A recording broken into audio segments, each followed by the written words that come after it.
Good morning everyone. Study driven Assam channel toলৈ পুনৰবাৰ আপোনালোকক স্বাগতম জনাইছো। আপোনালোকে নিশ্চয় জানে আমাৰ Study driven Assam channel টোত ডেইলি কাৰেণ্ট এফেয়াৰ্ছৰ এটা সেশন আপলোড কৰা হয় আৰু এই সেশনটোত আমি দিনটোৰ আটাইতকৈ গুৰুত্বপূৰ্ণ কাৰেণ্ট এফেয়াৰ্ছ খিনি এই ভিডিঅ ডিসকাস কৰো। এই কাৰেণ্ট এফেয়াৰ্ছ ভিডিঅটো কেৱল আপোনালোকৰ এক্সাম ওৰিয়েন্টেড বুলিয়ে নহয়, আপোনালোকৰ ডে টু ডে পাৰ্সোনালিটি ডেভেলপমেন্টৰ ক্ষেত্ৰতে হওক বা ডে টু ডে নলেজ গেদাৰিংৰ ক্ষেত্ৰতে হওক এই কাৰেণ্ট এফেয়াৰ্ছ সেশনটোৱে আপোনালোকক বহুতখিনি উপকৃত কৰিব। অলপ বাহিৰত বৰষুণ দি আছে, তাৰ কাৰণে সাউণ্ডটো অলপ নইজি হ'ব পাৰে, সেইটো আপোনালোকে মেনেজ কৰি ল'ব বুলি আশা ৰাখিলো। আজি আমি 3 মে তাৰিখৰ কাৰেণ্ট এফেয়াৰ্ছ খিনি ডিসকাস কৰিম। ঠিক আছে, তেন্তে পলম নকৰি আমি ভিডিঅটো ষ্টাৰ্ট কৰো।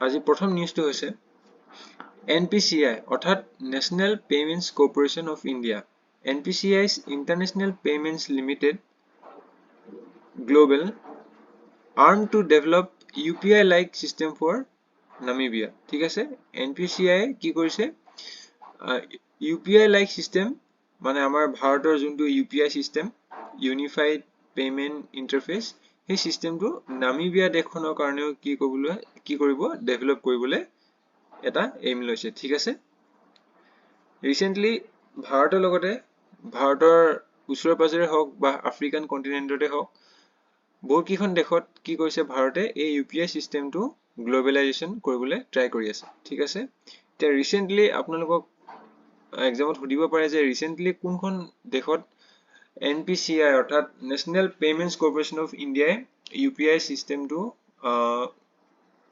গ্লোবেলাইজেশন কৰিছে বা ইন্ট্ৰোডিউস কৰিছে। UPI was launched in 2016. Unified Payments Interface a UPI to ভাৰতে 11 April 2016 লঞ্চ কৰিছিল। নেক্সট নিউজটো হৈছে আৰ্টিকল 361। আৰ্টিকল 361 কি কৰে? Article 361 deals with immunity to the president and governors that they shall not be answerable to any court.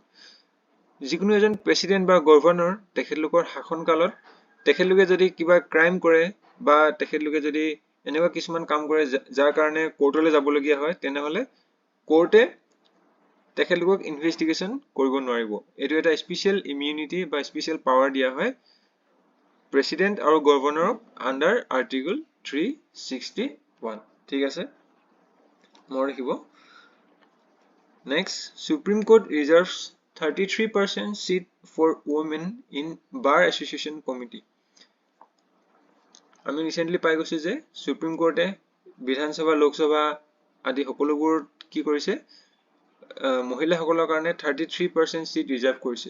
Recently কি কৰিলে supreme কোৰ্টে 33% seat reserve কৰিছে for women in bar association committee. ঠিক আছে, bar association committee. Last news, Sompen tribe cast their first votes in the Andaman and Nicobar Lok Sabha constituency.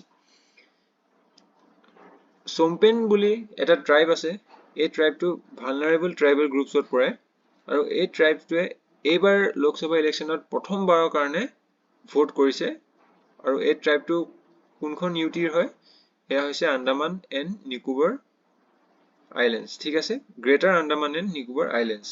আৰু এই ট্ৰাইবটোৰ 7 জন মেম্বাৰে এবাৰ লোকসভা কনস্টিটুৱেন্সিত ভোটদান কৰিছে। আজিৰ কাৰেণ্ট এফেয়াৰ্ছ খিনি এইখিনি আছিলে। আই হোপ আপোনালোকে ভিডিঅ'টো ভাল পালে। ঠিক আছে দেন, পুনৰ এটা ভিডিঅ'ত নিশ্চয় লগ পাম। Thank U.